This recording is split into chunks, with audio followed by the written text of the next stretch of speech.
J'ai été frappé par le fait que quand tu lis les structures élémentaires de la parenté, l'enfant n'existe pas.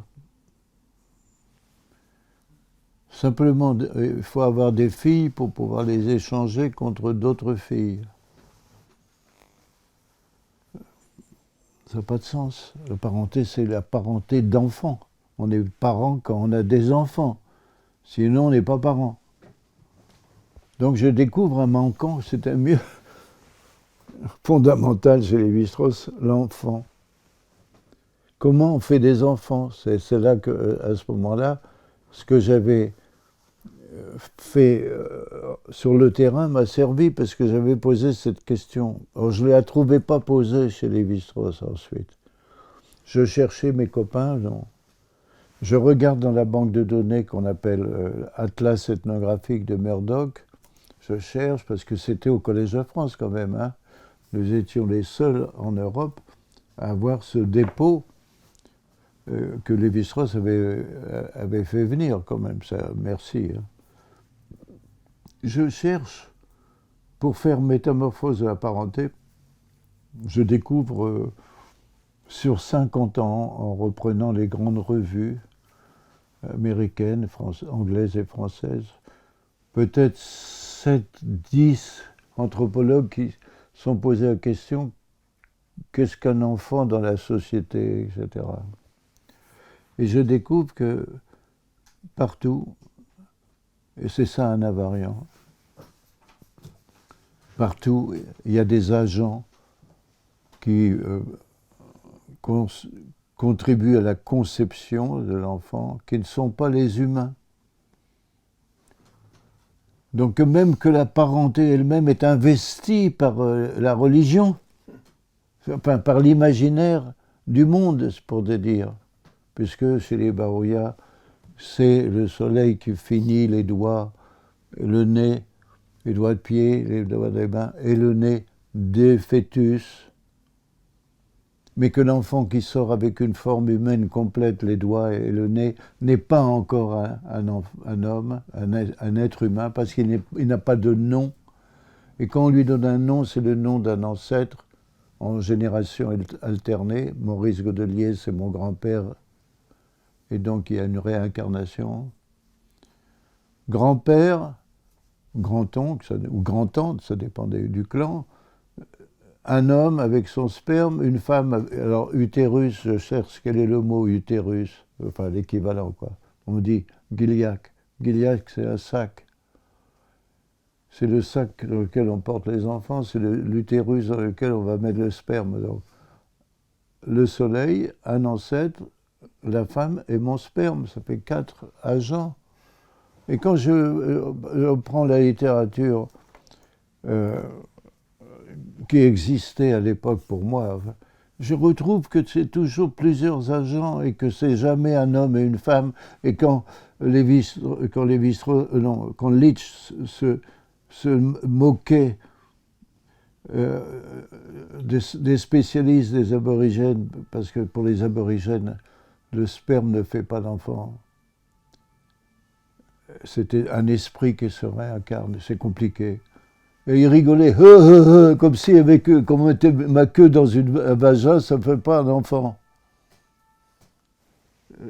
Monsieur Todt, là, Monsieur Todt, pseudo-anthropologue, son dernier livre, j'ai fait, tu l'as reçu, la remarque, l'article que j'ai fait, non? Ça va paraître dans Moss. Je ne lui fais pas de cadeau, hein. Parce qu'il rigole, il dit comment on met sa queue dans un vagin, on ne comprend pas quelques mois après, c'est nous, rien. Ignorance. Pour les gens, oui, le sperme, ça fait une partie de l'enfant, ça ne fait pas du tout. Le sperme chez les Malinowski, nourrit le fœtus. Donc on baise beaucoup quand la femme est enceinte, au contraire d'autres sociétés où il ne faut pas le faire pendant que la femme est enceinte. Donc à chaque fois, les variants plus ou moins, 0 ou 1, comme on dirait. Et donc c'est là que je fais des découvertes, en recherchant des invariants. Voilà un invariant. Jusqu'à la Révolution française, ou disons jusqu'à la science moderne, qui découvre le rôle des gamètes et tout ça. Donc, il n'y a pas de Dieu là. C'est la rencontre des éléments biologiques différents, ça fait un enfant. Mais là, c'est le monde désenchanté dans lequel nous sommes. Hein. C'est le désenchantement par rapport à la religion, mais ça ne touche qu'une petite minorité de gens. Par exemple, Schneider, que je connaissais bien, part à Yac, bon, matrilinéaire pur. Enfin, pur, compliqué. Mais, et donc, là, les types lui disent c'est pas le sperme qui fait les enfants. Quoi. Mais il voit que il châtre les verras pour que les femelles, comme chez les barouillas, soient montées par des sangliers, quoi, par des... Donc le type, j'ai un article magnifique, petit article dans une revue américaine, et il dit, mais dites-moi, là, vous foutez de ma gueule ou quoi? Vous dites que le sperme ne fait pas d'enfants, et de l'autre côté, vous castrez les cochons. Et la réponse est magnifique.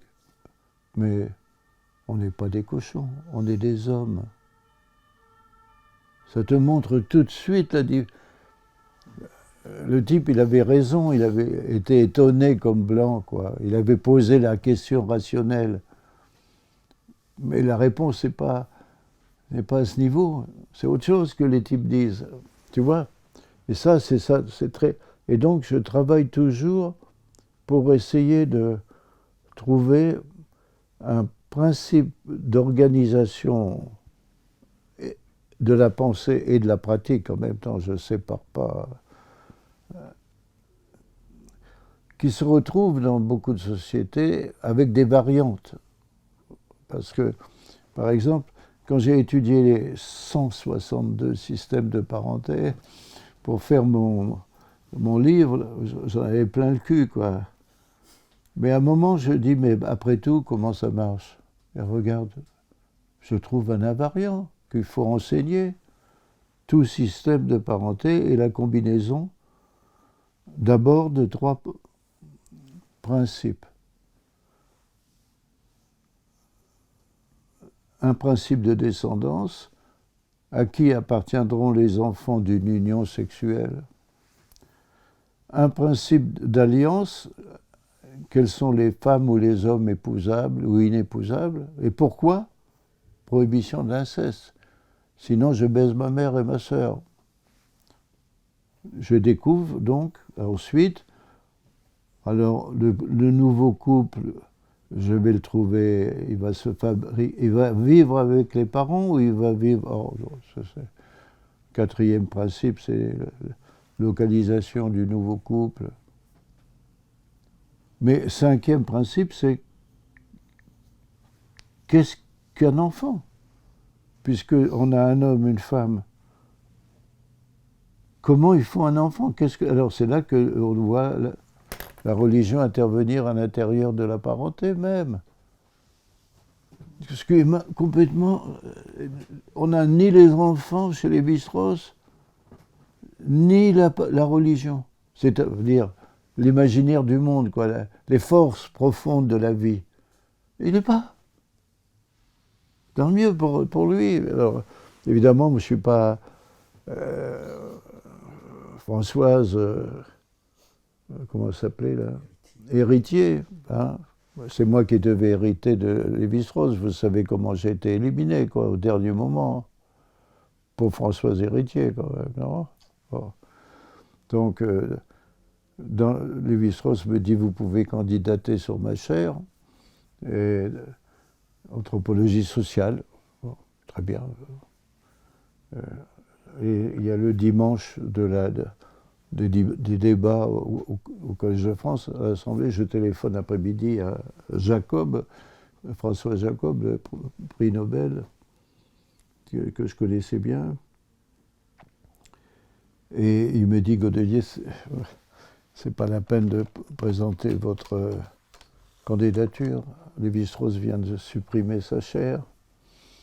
Il a fait débaptiser et rebaptiser Anthropologie de l'Afrique noire. C'est pas pour vous, c'est pour vous écarter. Mais on peut rien faire, nous.